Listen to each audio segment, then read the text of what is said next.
그 전남 동부 지역 NCC 제가 회장을 맡고 있습니다. 오늘 아카데미 아카데미 우리 3강입니까? 3강? 벌써 올해 3강 됐네요. 근데 특별히 우리 이근복 목사님, 귀하신 목사님 모시고 신앙과 예술에 대한 좀 얘기를 좀 진솔하게 좀 진하게 아마 해주실 것 같습니다. 이근복 목사님께서는 성균관대 나오셨고 장신대 졸업하시고 영등포 산업선교회 초창기에 이렇게 활동하신 총무 역할을 또 해주셨습니다. 또 우리 또 교회라면 또 새로운 새민족 교회 통일을 위해 새민족 교회 담임 목사님으로 계셨고 목정평 이제 우리 저희 정의평화 사제단처럼 우리 그 기독교계에서는 목정평이 사회 그 참여를 가장 주도적으로 했었는데요. 그 상근 총무님과 상임 대표님으로 계십니다. 우리 김병희 목사님 생각나네요. 김병희 목사님 같이 활동하시고요. 그다음에 기독교 협의회 교육 훈련 원장으로 봉직하시고 아카데미 크리스찬 아카데미 원장님으로 계셨고 지금은 목회자 마음 힐링 마음 돌봄 센터 이사장님으로 계십니다. 저서로는 현장에서 만난 예수 그리고 그림 교회 우리가 사랑한 다수 좀 역작이 있습니다. 오늘 작은 수다고 해서 우리가 너무 좀 그러지 마시고 그래도 그냥 한 분 한 분이 일당백이라고 한 사람이 우리 천하보다 귀하다고 했는데 우리가 각자 교회 맡은 자리에서 1000만 명 같은 그런 역할을 했으면 좋겠고요. 목사님께서 좀 원 없이 편안하게 좀 우리 신앙과 예술에 대해서 우리가 좀 진솔하게 말씀해 주시고 또 우리들 또 예술과 신앙을 잘 접목시켜서 신앙의 현장에서 새로운 역사를 일으키는 그러한 동기가 됐으면 좋겠습니다. 우리 이근복 목사님 모시도록 하겠습니다. 네, 고맙습니다. 저는 있습니다. 제가 이제 오늘 할 거가 신앙과 예술, 그 부제가 삶의 영성을 위한 예술이라는 부제가 달려 있습니다.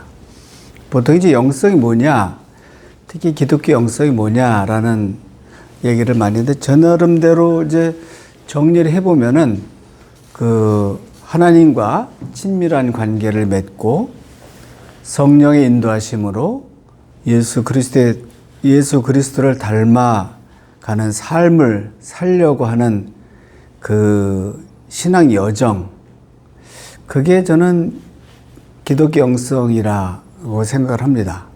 삶의 여정이죠. 뭐 완성된 건 아니고. 그래서 부제로 그런데 이제 이런 삶의 여정, 신앙의 여정을 잘 가려면은 무엇보다도 하나님 말씀인 성서를 바르게 또 깊이 있게 이해하는 것이 중요한데 제가 그 중요성을 깨닫게 된 거는 여러분 혹시 그 배철현 교수라고 서울대 종교학과 교수하다가 지금은 그냥 강연하고 유튜브 같은 거 하시는 배철현 교수라고 있는데 이분이 이제 하버드 대학에서 공부를 했죠.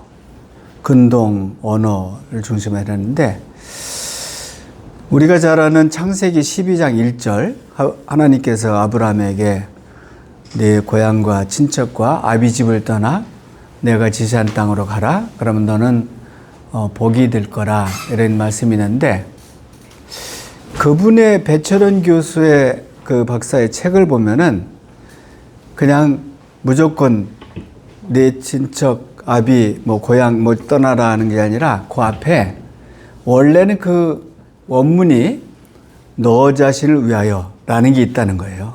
너 자신을 위해서 고향과 친척과 아비 집을 떠나라. 그러니까 우리는 이제 그거를 모르잖아요. 근데 이제 그쪽의 언어를 공부한 배철현 박사는 그거를 본 거죠.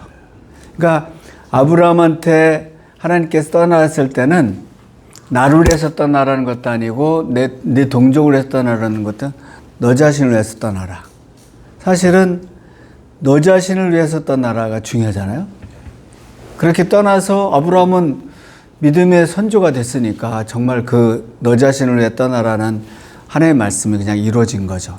어쨌든 이 성서를 그냥 늘 비상적으로 상투적으로 이해하지 말고 그런 점에서 성서를 제대로 이해하는 데는 인문학적인 그 도움이 이제 중요하다는 걸 제가 거기서 발견했습니다. 그 부제를 이제 삶의 영성을 위한 예술 했는데 삶의 영성이 중요하죠. 우리가 이제 교우들한테 매일매일의 삶이 예배가 돼야 된다 그렇게 가르치는데 이게 녹록지 않은 거죠. 그런 점에서 이게 우리가 쉽게 접하는 예술 그것에서 저희가 도움을 받는다면은 삶의 여정 그 신앙 삶의 여정이 굉장히 영성이 풍성한 그런 삶이 될 거라고 생각합니다. 그러면 오늘은 예술에 대해 얘기하니까 예술이 뭔가라는 걸 조금 더 얘기를 해보겠습니다. 저는 이제 우리 삶에 영향을 주는 네 가지가 있다고 생각해요. 하나는 굉장히 영향을 주는 거는 정치 경제 문제죠. 그게 이제 우리 삶에 굉장히 영향을 주고 두 번째는 종교라 할 수 있죠. 종교. 그 다음에는 세 번째는 이제 사람과 책. 이것도 굉장히 우리 영향을 주죠. 그 다음에는 마지막으로는 뭐 예술, 문화. 이게 이제 영향을 많이 주는데 그러면은 종교, 두 번째는 종교하고 예술과 문화, 네 번째는 예술과 문화가 결합한다면은 우리가 삶의 가치, 그 다음에 영성을 확보하는데 굉장히 큰 힘이 될 거라고 생각합니다.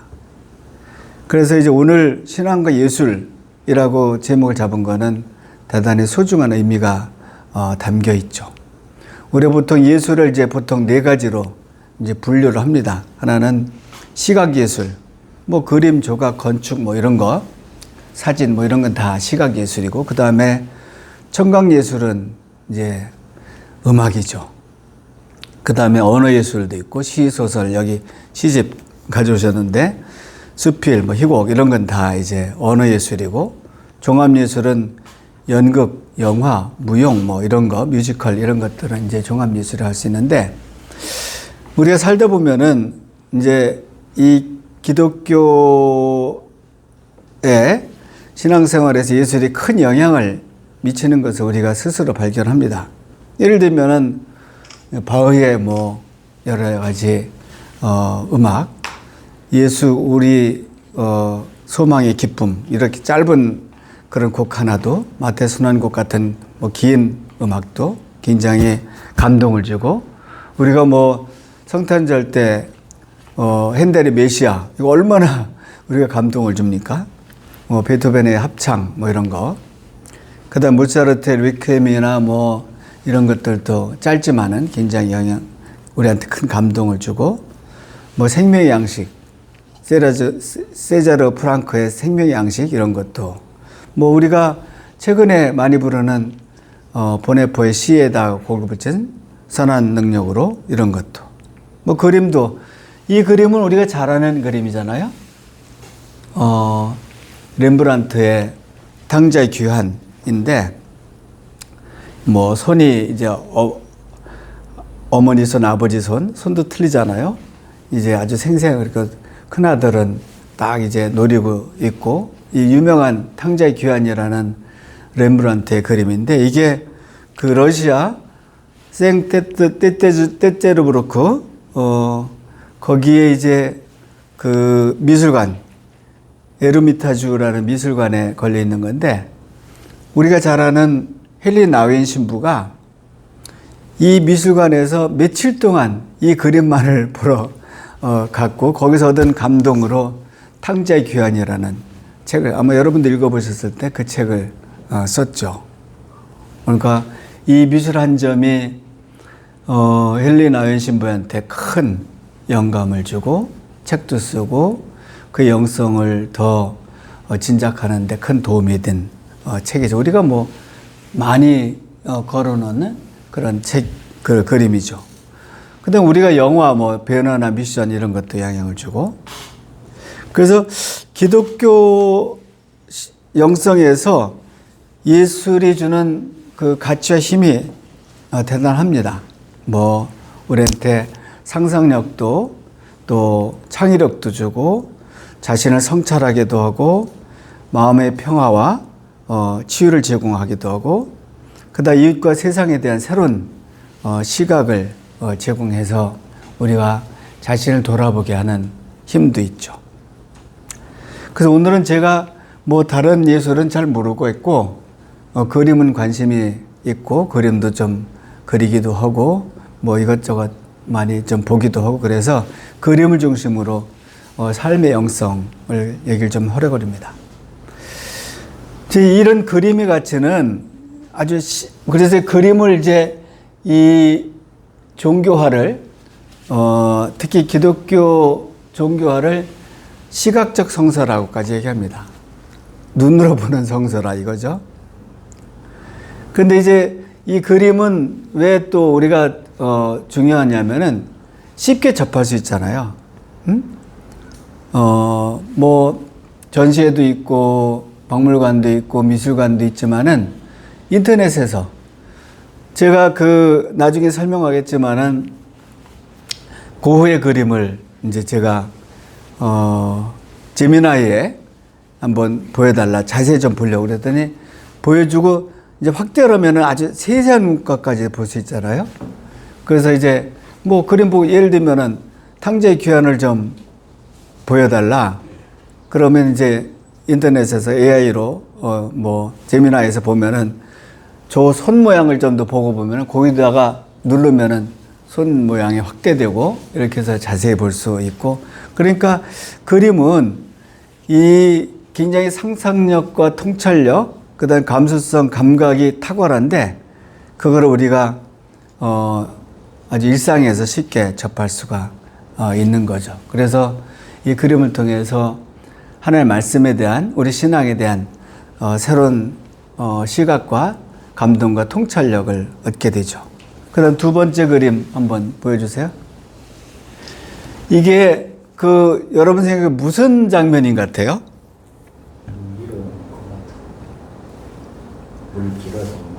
하갈, 이게 하갈이고 이스마엘입니다. 이 구달이라는 그 영국 풍속 화가가 그린 건데 이게 우리가 주목하는 거는 이 이스마엘은 뭐 아직 어린 거고 이제 하갈이 오른손이 어때요? 이게 단호하게 이렇게 주먹을 쥐고 있잖아요.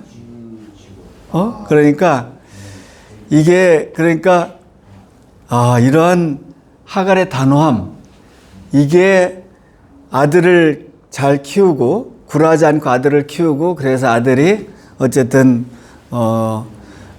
이스라엘 족속을 이뤘고 뭐 보통 얘기하기로는 이제 아랍 민족의 선조가 됐다. 그거는 뭐 여러 가지 다른 생각도 있지만 어쨌든 그런 얘기까지 나오는데 이런 감수성과 감각이 이 구달이라는 화가를 통해서 우리가 성서를 새롭게 볼 수 있는 거죠. 그냥 하갈은 쫓겨났다 정도가 아니라 하갈의 심정과 삶의 태도가 어땠는가까지 저게 볼 수 있는 거죠. 그 다음 그림. 요건 조금 확대를 시켜주세요. 예. 이게, 샤갈이라는 화가죠.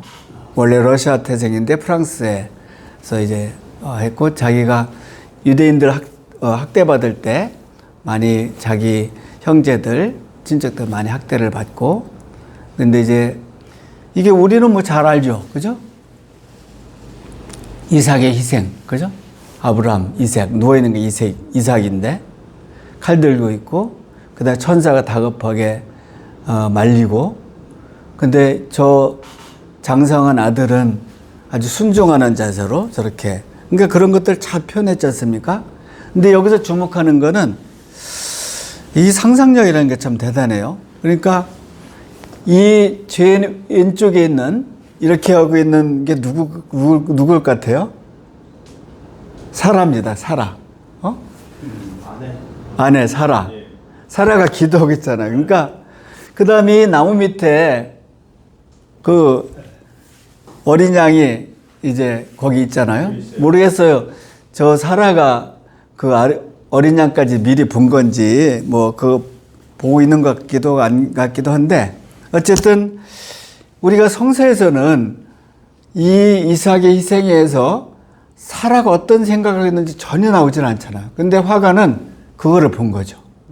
얼마나 애달프게 자기 아들이 저렇게 될 거라는 걸 알고서 기도하는 거고, 그 다음에 샤갈은 주로 이제 그 유대인이니까 뭐 그런 걸 잘 안 기리는, 저기 보면 예수가 십자가를 지고 가는 것도 있고, 마리아가 아기 안고 있는 것도 있고, 그런 것까지도 다 색채의 마술사라고 하잖아요, 샤갈은. 제가 재작년에 뉴욕에 가서 큰 미술관에서 샤갈의 다른 작품 봤는데, 대단해요. 샤갈. 그 다음에 뭐 제네바에 가서도 후라이엔 키르헤에서 이제 샤갈의 스테인드 글라스도 보고 그랬는데, 그런 이제 어머니는 어땠을까? 성서에는 나타나지도 어머니 심정 어땠을까를 이제 화가는 보는 거죠. 그러니까 우리가 이제 그림을 볼 때 저 속에 담긴 깊은 뜻이 무엇인가라는 걸 보는 게 중요하죠. 그 다음 그림을, 이건 이제 제가 그린 겁니다. 제가 이제 그 하나님과의 친밀한 관계를, 내가 하나님과 친밀한 관계에 있다는 것을 인식하는 것이 영성이 굉장히 중요하잖아요. 저 사람이 누구냐면은 13세기에 종교개혁 운동을, 그러니까 로마 가톨릭 교회를 개혁하고자 했던 프랑스 리옹의 굉장히 부유한 상인이었는데, 이 사람이 성경을 읽다가 이제 예수님 말씀에 감동받아서 자기의 전 재산을 다 나눠줘요, 가난한 사람한테. 그래가지고 소위 이제 이 사람이 피에르 발도인데, 발도파라는 그룹이, 무리가 형성이 되죠. 발도파.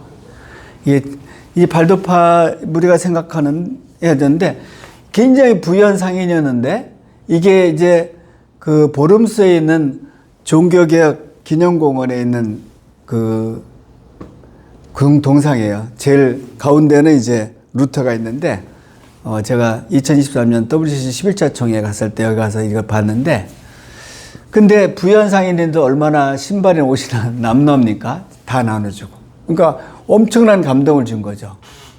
리옹의, 프랑스 남부 리옹의 사람들한테. 근데 이 사람이 발도가 어떤 생각이냐면은, 하나님 말씀을 누구든지 읽을 수 있어야 하나님 뜻대로 살 수 있는 거 아니냐라고 생각했어요.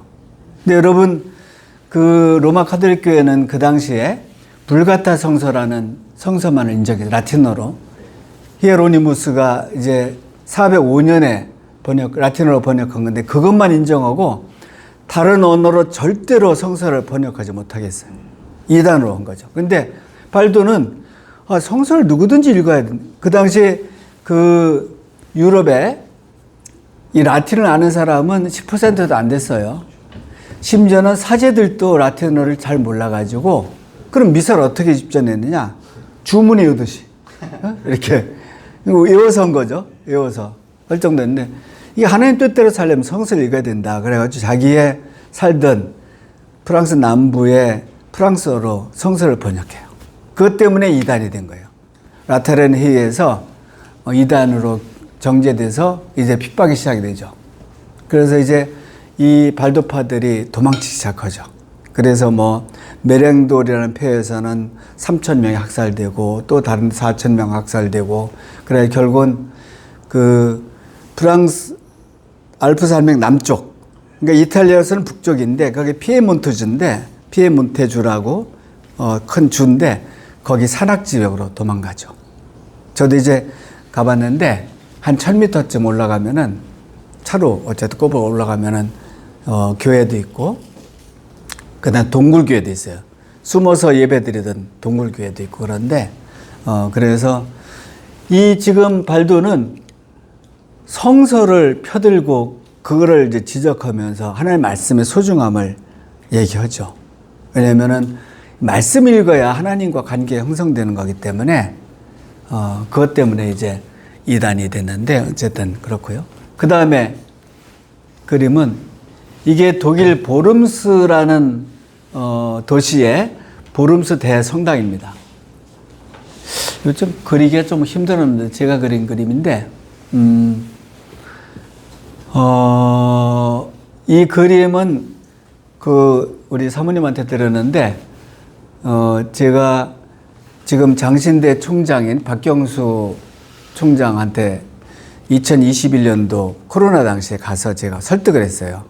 지금 코로나 상황에서 기독교인들이 다 방황하고 갈피를 못 잡고 있고 교회도 그런데 우리가 교회 본질이 뭔지 신앙의 본질이 뭔지를 한번 좀 사람들이 알려주면 좋겠다. 그래서 당신이 사진자료, 워낙 종교개혁 전공이니까 사진자료 같은 거 주고 또 내가 찍은 사진 있으면 그거를 가지고 내가 사진을 선택해서 그림을 그리면 거기에 설명을 해달라. 그래서 보험과 상황에 종교개혁 8명, 아까 발도부터 뭐 쭉 그림을 그리고 16번 연재한 거를 꽃자른 출판사에서 2024년 3년 종교개혁 기념주일쯤에 책으로 내줬죠. 그게 이제 왜 이 보름스 대성당이 중요하냐면은 마틴 루터, 종교개혁가 마틴 루터의 그 결정적인 결단이 여기서 있었습니다. 그게 뭐냐면은 우리가 이제 종교개혁 시작을 1517년으로 보잖아요. 그 비텐베르크 성교회 정문에다가 95개 조항을 붙인 거를 그 시점으로 해서 이제 하는데 몇 년 후에 이제 1521년 1월에 루터가 교황으로부터 파문을 당합니다.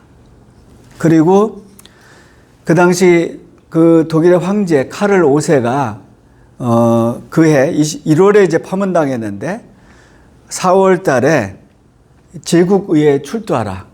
그러니까 제국의회는 뭐 영주 귀족 등으로 구성된 제국의회에 출두하라고 명령을 받습니다. 소환장을 받습니다.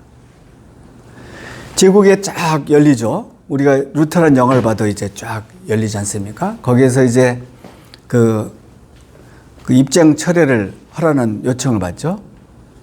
그러니까 황제 앉아있고 제국의회원들 앉은데서 그동안 책과 글, 그 다음에 교황권에 대한 비판, 면벌부에 대한 비판 이런 것들을 입장을 철회하라. 그렇게 요구를 받죠. 그때 이제 루터가 이제 단호하게 거부하면서 이런 말을 하죠. 나의 양심은 하나님 말씀에 붙들려 있습니다. 양심을 거스른 일은 안전하지도 옳지도 않습니다. 하나님 나를 도우소서. 그렇게 선언을 하고 거부를 하죠.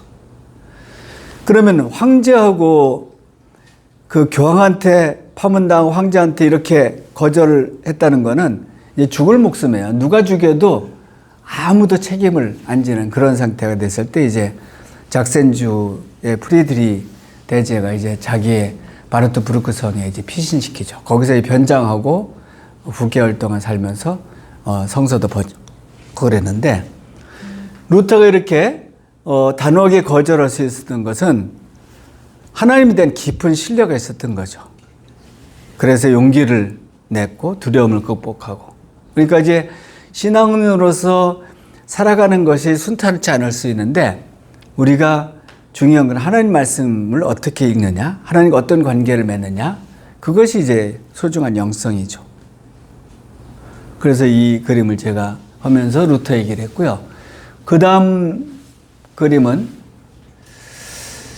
이게 무슨 장면인 것 같아요? 예배 설교 듣는데 여기 조는 여인 있죠, 그죠?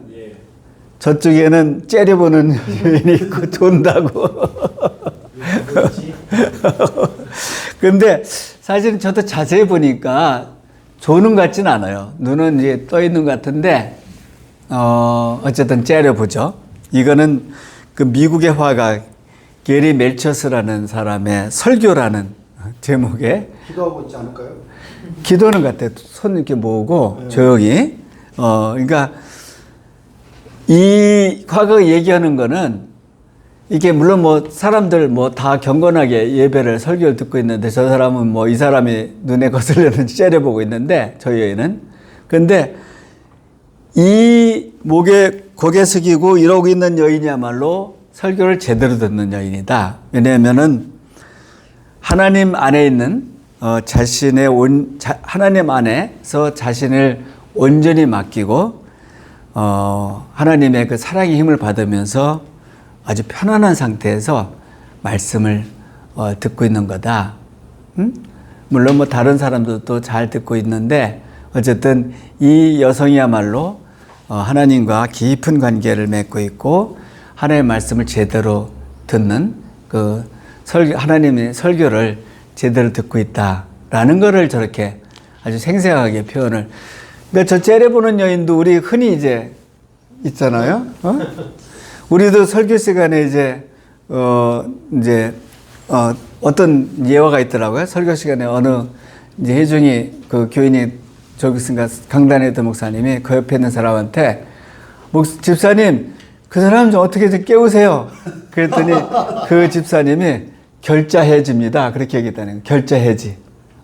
자기 한 사람은 자기 한 거가 목사님이니까 목사님 깨우라는 거지. 결자해지. 이렇게 얘기했다고 그러는데 어쨌든 이 우리가 뭐 설교에서 흔히 이제 이런 현상들이 나타나죠. 그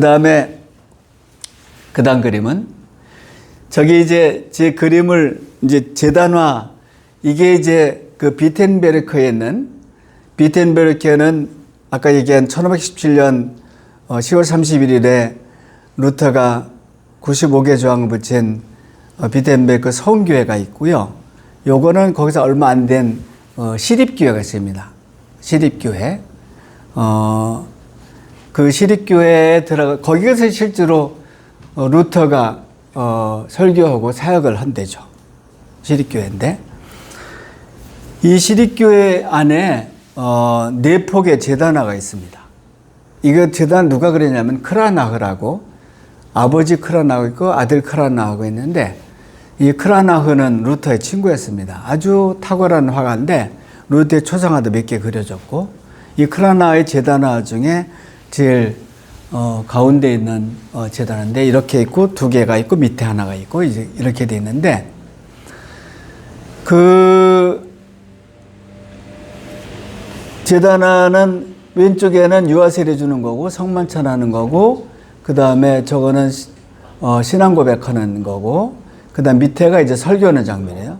잘 나타나는 설교하는 장면 보시면은 예수님의 상이 있고 이렇게 흰 천이 되어 있는 거는 부활한 예수님을 생각하고, 여긴 잘 안 돼. 루터도 예수를 쳐다보고서 설교하고 회중들도 다 예수를 쳐다보고 십자가에는 예수를 쳐다보면 설교 듣는 거예요. 그러니까 설교의 중심은 예수다 이거죠. 설교자 쳐다보지 않고 저 십자가에 달린 예수를 쳐다보는 거.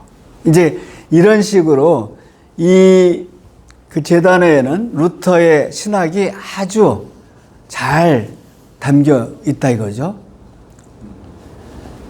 그런 점에서 이 그림은 우리가 이제 이게 예배드릴 때 중심이 뭐냐라는 것까지도 하고, 저 위에 12제자 성만찬하는 것도 원래 나중에 한번 그림 한번 보세요. 진짜 그림. 이거는 그린 건데 확대해 가서 좀 그런데 거기 보면은 이 12제자가 다 동네 사람들이에요.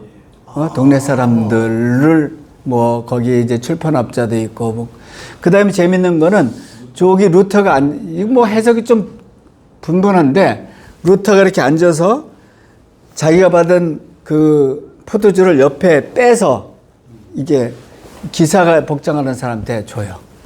그러니까 뭐 그 출판업자의 아들이라는 얘기도 있고 저게 바로 자기를 그린 그 루터라는 얘기도 있는데, 크라나가 루터를 그렸다는데 어쨌든 그런데 이제 마을 사람들이 이렇게 그 당시에는 이게 만인 제사장, 이 루터가 얘기한 만인 직업이 귀천이 없다. 누구든지 어떤 직업이든지 그게 제사장 역할이다. 그래서 마을 사람들이 뭐 신부도 아니고 뭐 이런 사람들 다 이제 소중한 예수의 제자들이다라는 거를 크라나가 루터의 신학을 저렇게 얘기를 하고 있는 거죠. 그 다음 그림은 이게 이제 유명한 그 카리바조의 의심하는 도마입니다. 의심하는 도마. 그러니까 예수님 예수님 이 상처, 창에 찔린 상처를 이게 도마가 이제 넣어보는데, 근데 여기 의심하는 도마인데, 이 화가는 예수님이 이 고통스러움에도 불구하고 친절하게 도마의 손을 잡아서 이끌어서 자기 상처를 만지게 하는 거죠. 그러니까 이 카리바주가 얘기한 거는 의심이 나쁜 게 아니라 의심이야말로 믿음을 깊게 하는 그런 요소가 된다. 그러니까 질문하는 신앙이 중요하다 이거죠. 의심하고 질문하는 신앙을 배척할 것이 아니라 중요하게 하게 된다. 그러니까 성서하고는 조금 틀리죠. 성서하고는. 성서는 예수님께서 왜 의심하느냐? 믿지 않고 보지 않고 믿는 자가 복이 있다 그랬는데, 근데 그 뒤에 보면은 도마의 신앙 고백이 나오잖아요. 나의 주님이시오, 나의 하나님이시다. 사실은 베드로 신앙 고백 못지않게 중요한 신앙 고백을 도마가 하지 않습니까? 근데 이 카리바조는 이게 의심하고 그 의심을 예수님께서 배척하지 않는다 이거죠. 물론 도마한테 뭐라고 하긴 했지만은 배척하지 않고 오히려 친절하게 아예 손을 당겨가지고 상처를 만지게 하죠. 그런 것들을 우리도 교회에서 뭐 이게 의심하고 뭐 이러면은 이거 신앙이 왜 이렇게 그 정도 수준이야 그러는데, 그게 뭐 그러면서 이렇게 새로운 차원으로 나아갈 수 있는 거니까 이 화가는 그런 얘기까지 하는 거죠. 그 다음 그림은 이거 지거 쾌더라는 독일의 사제 화가예요.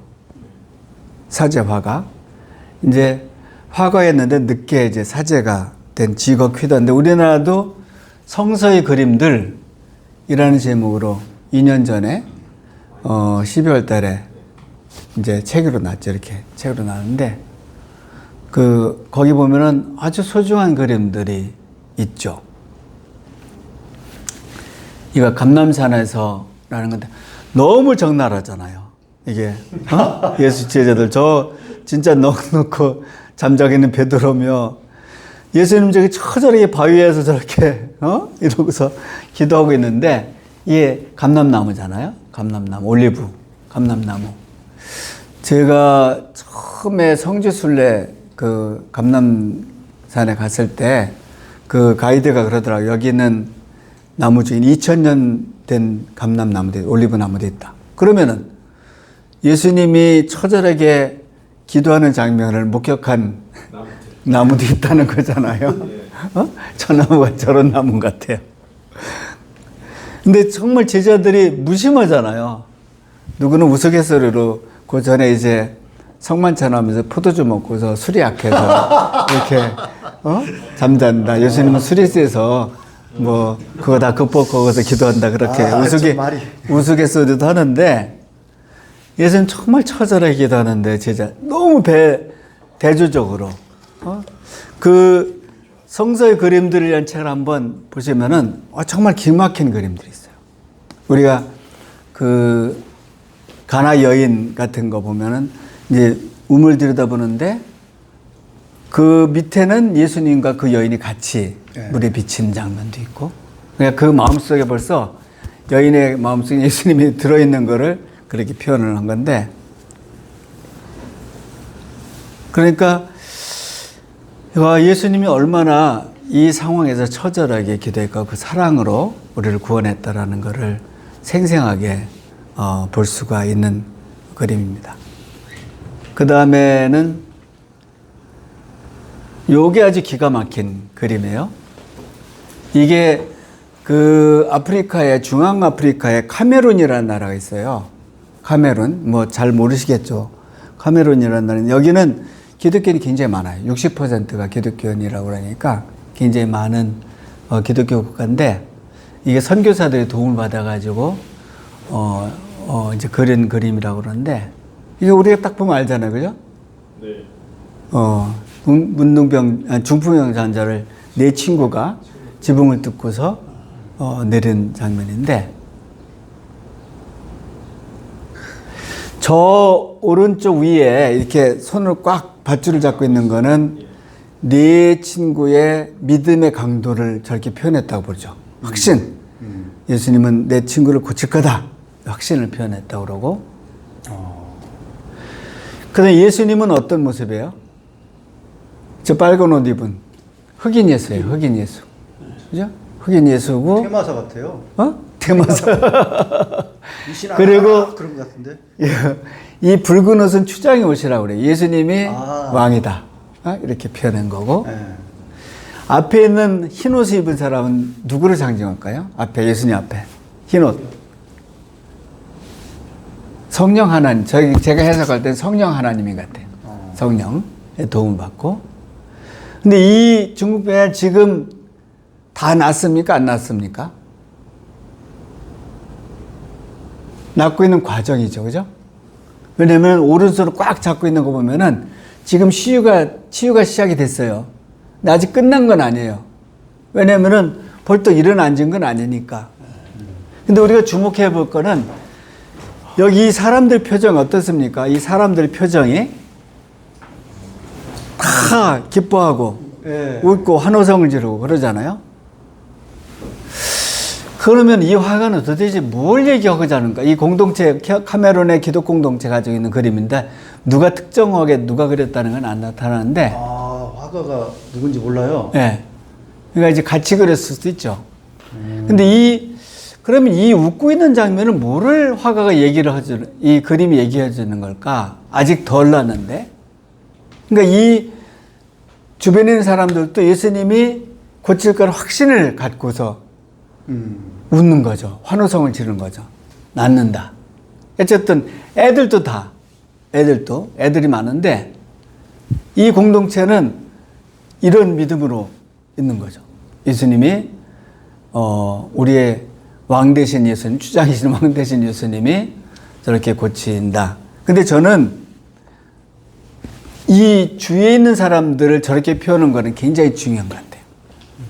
왜냐면은 이 중풍 환자는 평생을 중풍병자로 있었으니까 돈도 다 썼고, 그 다음에 기술도 없고, 그러니까 고침을 받아도 아마 살 길이 막막했을 거예요, 아마. 그런데 여기서 같이 이 치유의 과정에 참여했던 이 마을 사람들은 이 사람이 앞으로 살아가는데 큰 지지자가 되겠죠.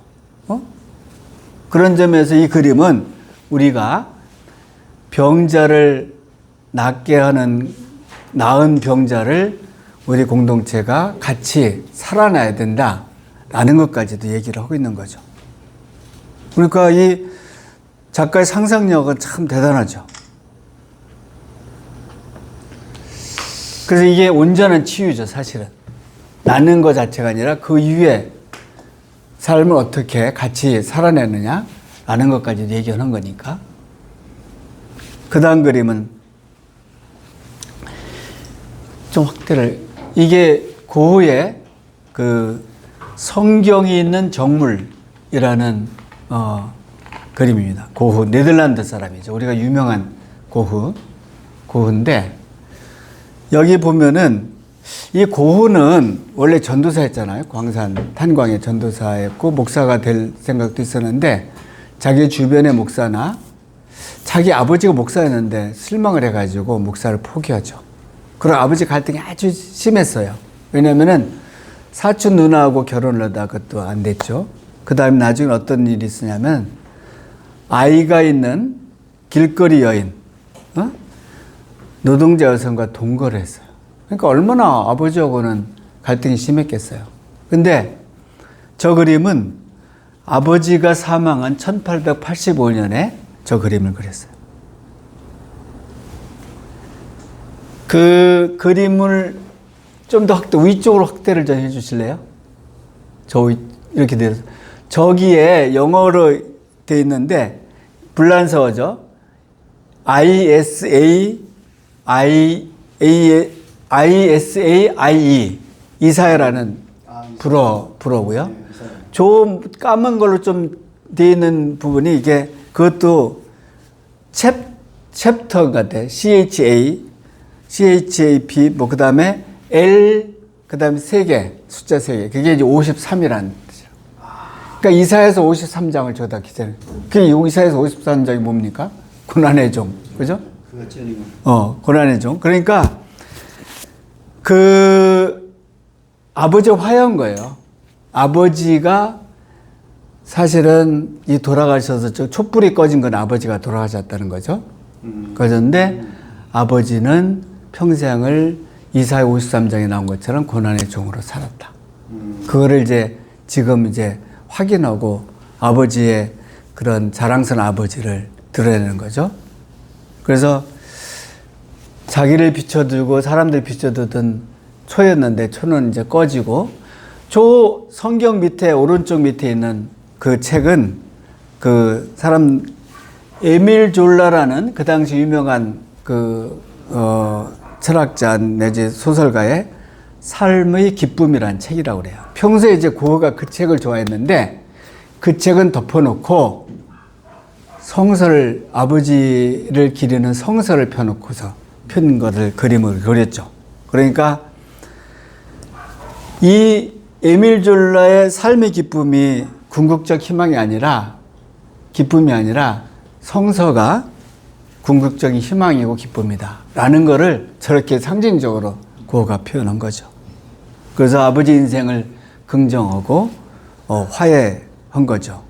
그러니까 이 그림 하나에 상당히 많은 것들을 우리 고흐는 뭐 유명한 그림들 워낙 많이 고흐 엄청나게 그림 많더라고요. 제가 뭐 박물관 뭐 미술관에 가보니까 뭐 보스턴도 그렇고 뭐 이런 데도 다 시카고도 그렇고 고흐 그림이 없는 데가 없는데 어쨌든 저 그림은 그런 의미가 담겨. 우리도 이제 이웃들과 가족들과 어떻게 화해하느냐라는 것들이 중요하겠죠. 그 다음에 뭐 정리를 좀 해본다면은 그 다음 그림은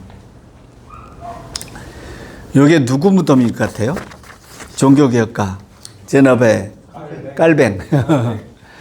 깔뱅이 무덤인데 이게 그 옛날에 요 앞에 지금 짱 깔뱅이라고 이제 비석이 조그맣게 있는데 그건 나중에 만든 거라고 그러죠.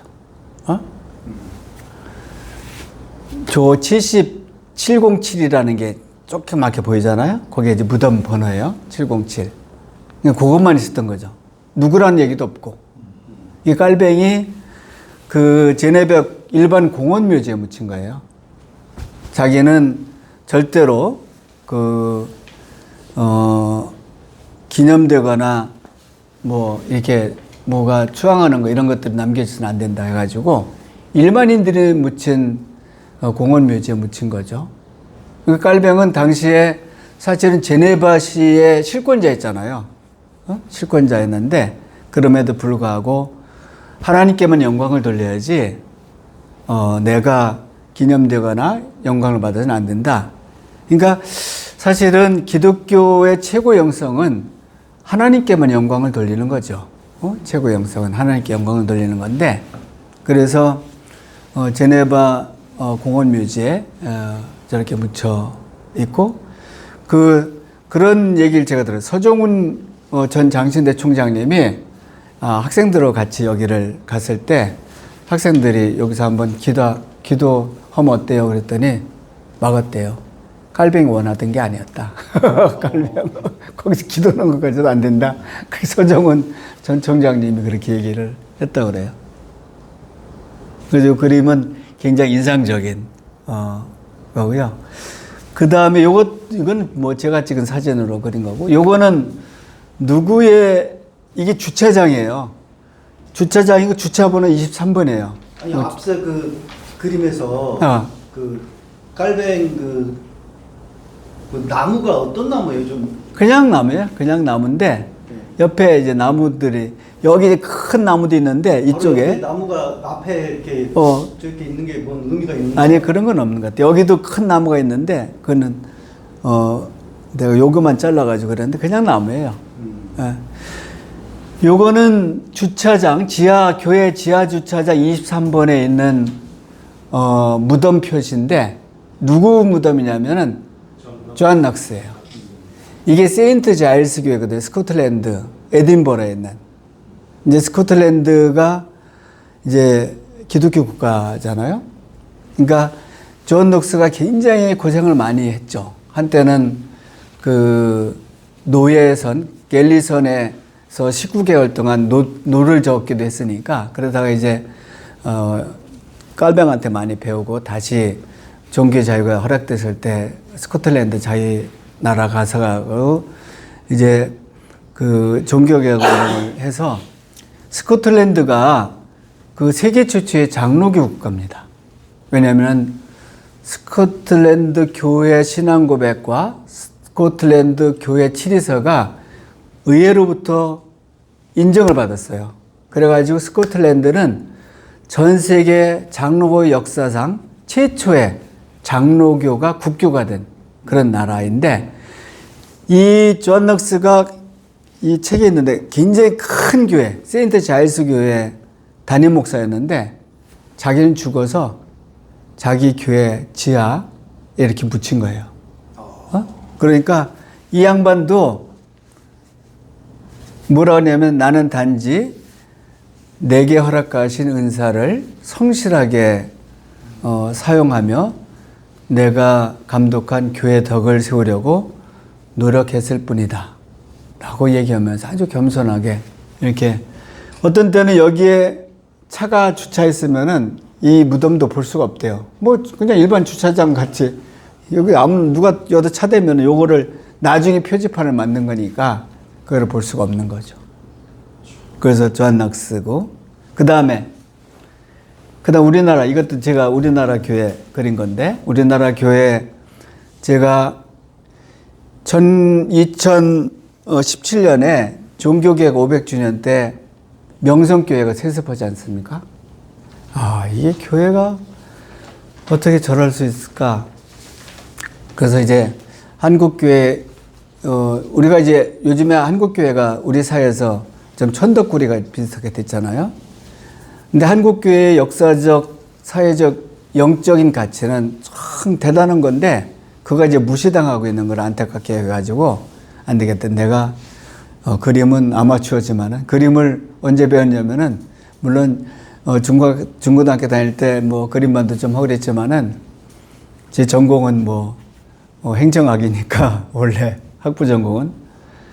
그래서 그림을 이제 목회할 때, 1996년쯤부터 그 앞에 있는 도서관, 교회 앞에 있는 도서관에서 한 몇 년 동안 좀 수채화를 배웠는데, 그래서 나중에 이제 붓펜으로 주로 그리는 붓펜 담채화를 만들었는데요. 그래서 한국교회의 영적인, 사회적, 역사적 가치를 한번 교인들도 좀 깨닫고 일반인들도 좀 인정해 줬으면 좋겠다 생각해서, 제가 교회를 다 돌아다니면서 사진 찍어가지고 에큐메니안이라는, 그 뉴스 엔조이라는 그 인터넷 신문에 3년 6개월 동안 연재를 했습니다. 보통 한 달에 2개도 하고, 코로나 당시에는 못 간 교회 그림 받아서. 이거는 이제 경북에 있는 자천교회라는 그 교회인데요. 그래서 73개 교회, 맨 나중에 청파감리교회를 그렸는데, 요거는 자천교회인데, 옛날 여기 이제 새 건물이 있고, 요거 옛날 교회당이죠. 여기 종탑이 있고. 근데 저기 입구로 들어가서 쭉 안에 보이는데 조그만 이렇게 돼 있고, 조그만한 한번 확대해 줄래요?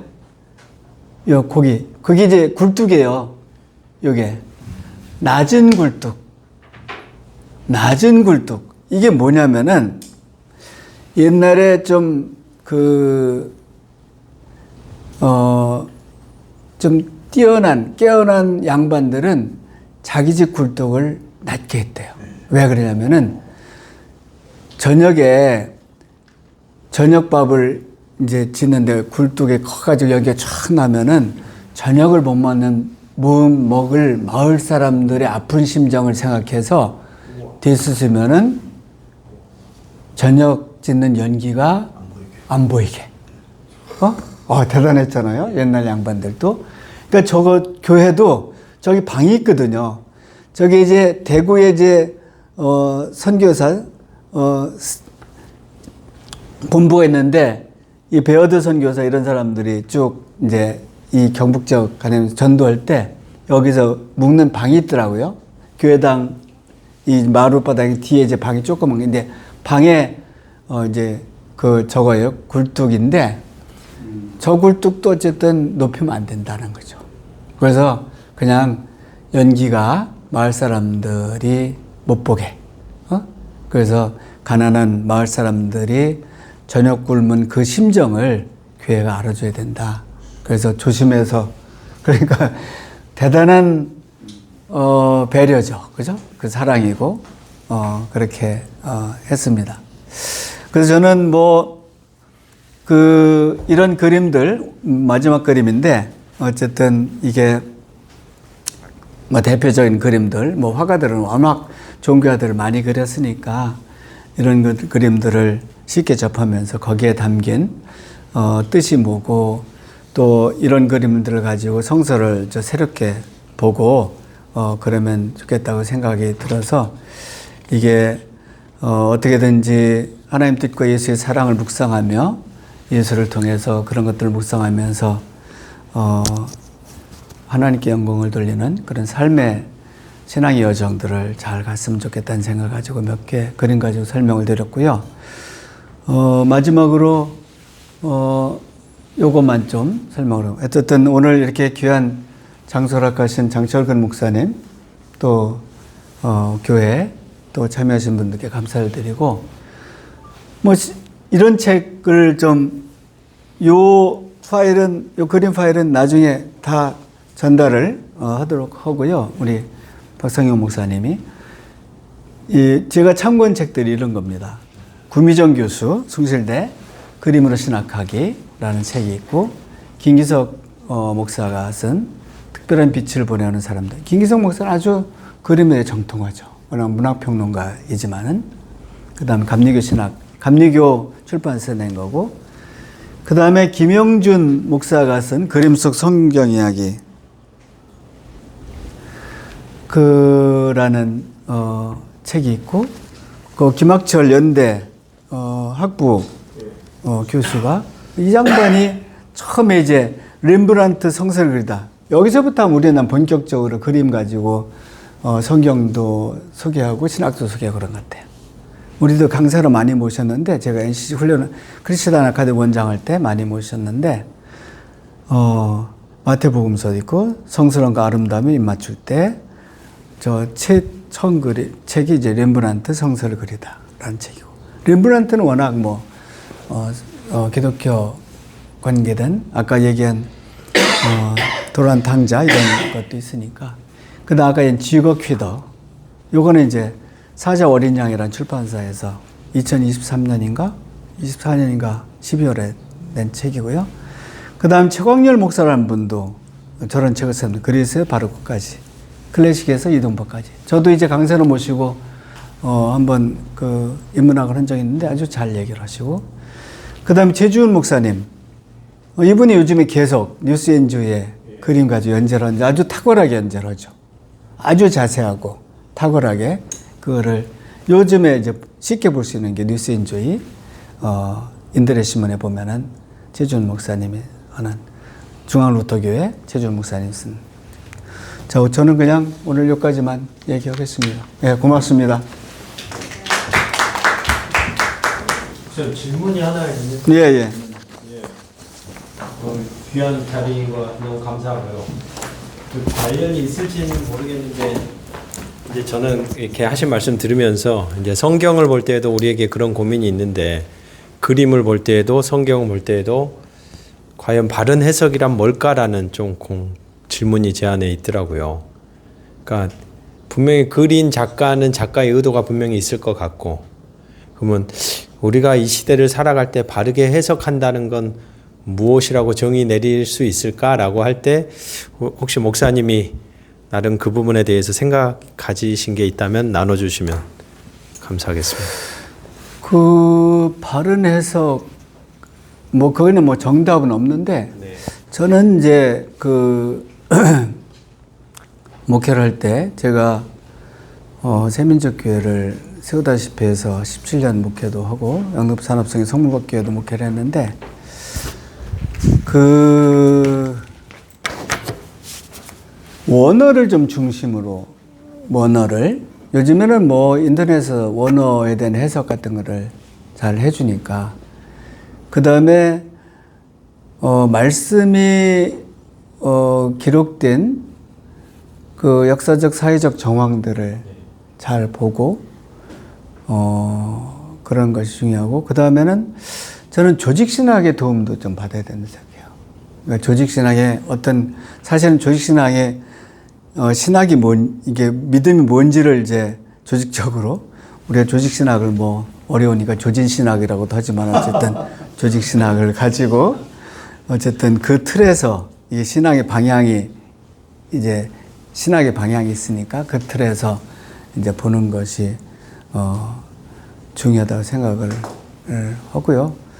그 다음에 이제 어쨌든 뭐 저는 성서를 읽을 때 늘 기본적으로 독일 성서 공회판 그 성서를 그냥 텍스트 같이 봅니다. 왜냐면은 그 대한성서공회에서 어쨌든 주의 성서 비슷하게 그러니까 슈투트가르트 그 사실은 독일 학자들이 제일 탁월한 학자들 아닙니까?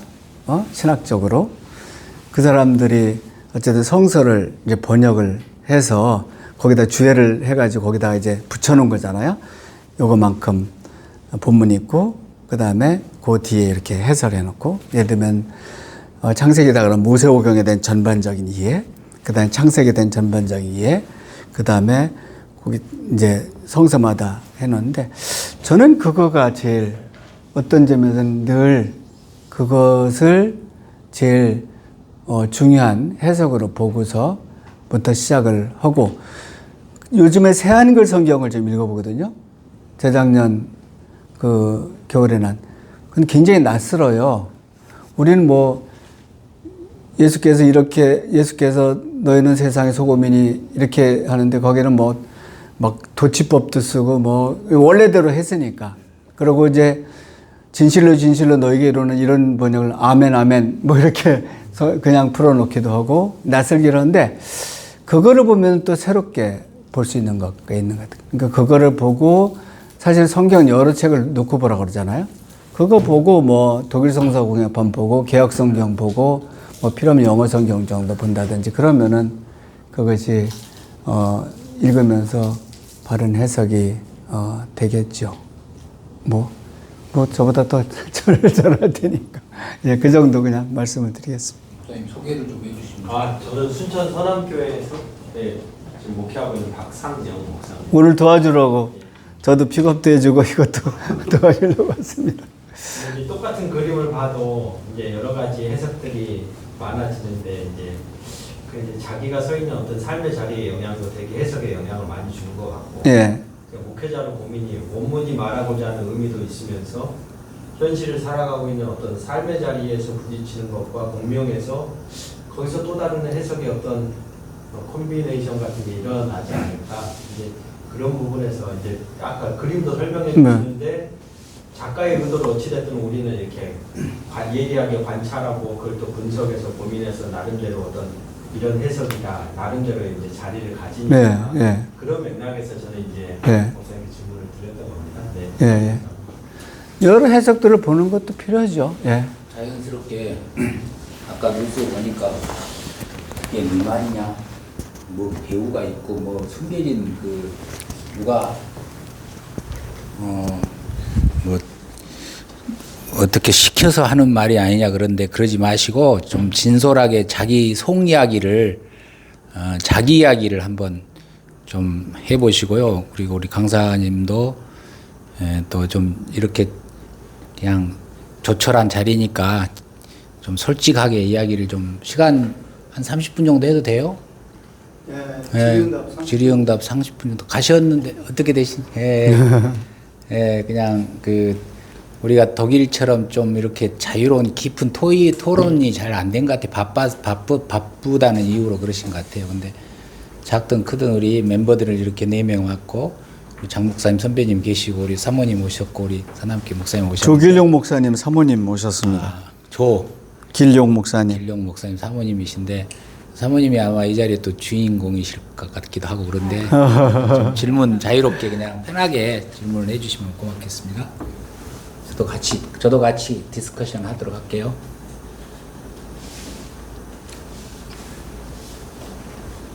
우리 가장 젊은 최준 선생님 질문하세요.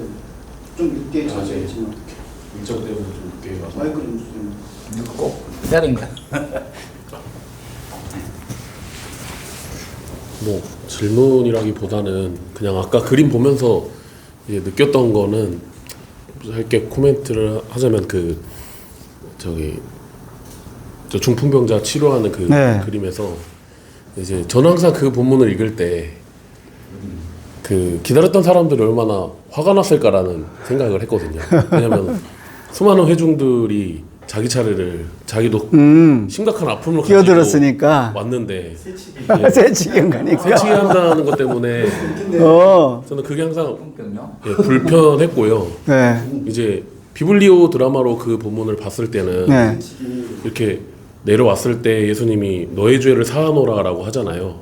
그걸 보면서 이 사람이 자기 의지랑 상관없이 친구들이 끌어내리는데 많은 사람들이 기다리고 있는데 내가 친구들 때문에 새치기를 하니까 네.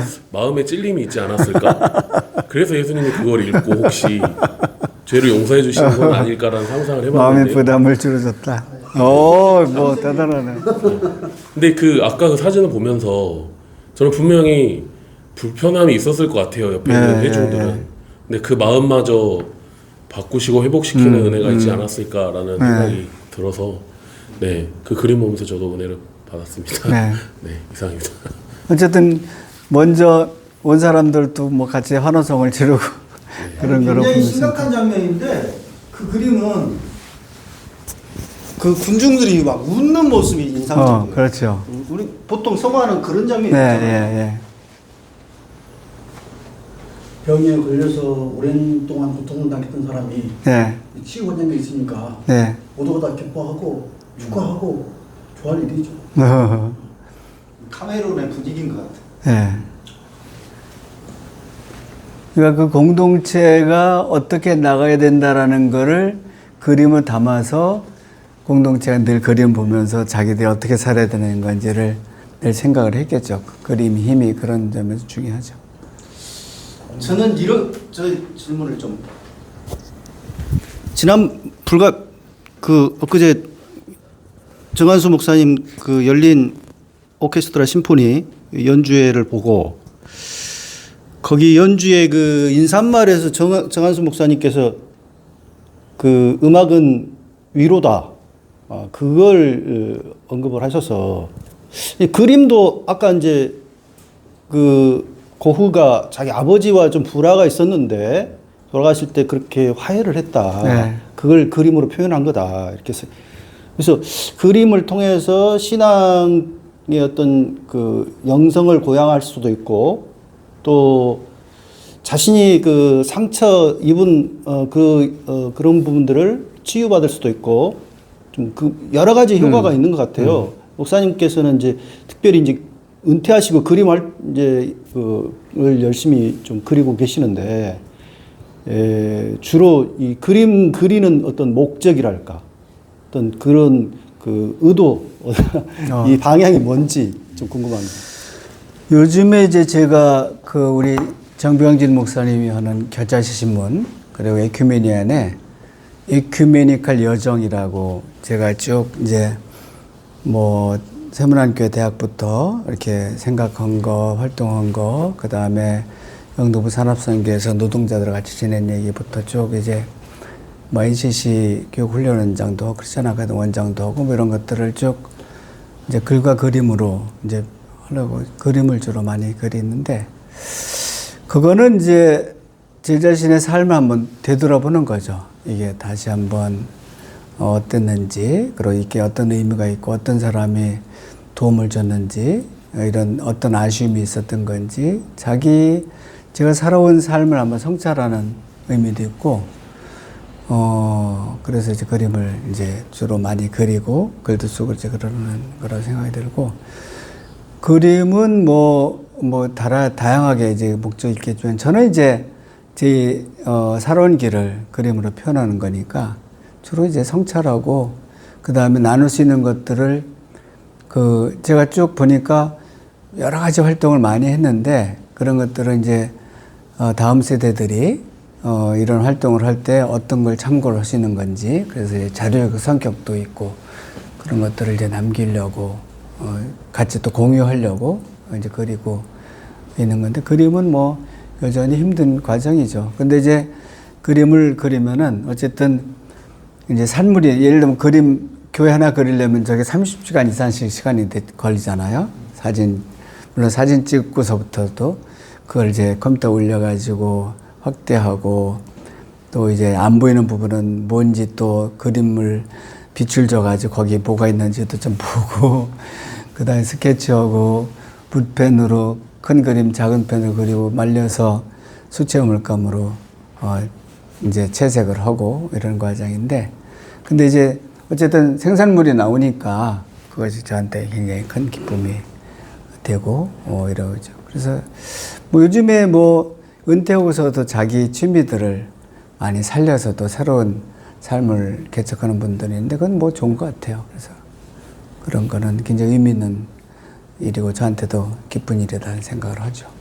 원래 좀 고등학교 때 그림을 하셨었지 않습니까, 목사님은? 고등학교 때인가요? 중학교 때인가요? 이철수 화백, 유명한 판화가, 저 중고등학교 동창이에요. 신일 미션스쿨 신일. 그래서 이제 그림반도 고등학교 1학년 여름방학에 같이 했고, 판화를 주로 많이 했는데, 그래서 이제 같이 이상하게 제가 신일고등학교 사회인데, 사회에 이제 화가들이 많아요. 화가들이 많은데, 저는 화가는 아니고, 미대를 간 건 아니니까. 그때 고등학교 때 소질이 있으셨고, 상도 받고 그러셨던 걸로 알고 있는데, 근데 이제 가장 형편상 그쪽이 아니라. 그렇죠. 네, 성균관대 행정학과를 지나갈 수밖에 없었고, 그게 이제 늘 인생의 아쉬움으로. 그렇죠. 남으셨던 것 같아요. 근데 네. 이제 은퇴하시고 이제 본격적으로 원래 꿈꿨던 그거를 이제 이루고 계시는데. 그렇죠. 민 선생님이 저보고 서울대 미대 가라고 이제 그렇게 얘기도 했는데, 이제 서울미대는 그게 이제 그림만 가지고는 안 되고 필기 시험도 있어야 되니까 이제 공부를 조금 했으니까 이제 아마 그렇게 얘기를 한 것 같아요. 그런데 저는 생각도 안 해본 거죠. 워낙 가난했고 진짜 찢어지게 가난한 학창 시절이었으니까. 그래서 늘 이제 그림에 대한 열망도 있고, 이철수 화백 집도 가보고 그림도 전시회만 가보고 큰 걸개 그림도 사다가 성문밖에에다 걸기도 하고 이랬는데, 이제 그런 열망했다가 제가 96년도에 서대문 도서관 앞에서 교회를 할 때 이제 서영화반 모집 온 거 딱 보고서 이거다. 거기서 이제 거기 가서 이제 오전 일주일에 한 번 목요일 날 10시부터 12시까지인데 많이 빠지고 맨날 같이 배웠던 주부들은 많이 실력도 늘었는데, 그래도 거기서 좀 많이 잘 배우고. 그림 그리시면서 위로가 좀 되시던가요? 그러니까 이제 내가 그림 배운 거 두 가지. 하나는 그림 그리겠던 좀 쉬고 싶다. 워낙 목회 이런 거 회의도 하고 많으니까 좀 그때만 좀 딴 생각하지 않고 그냥 좀 쉬고 이러고 싶다라는 생각 가지고 시작을 한 거죠. 그래서 제가 이 전남 곡성에서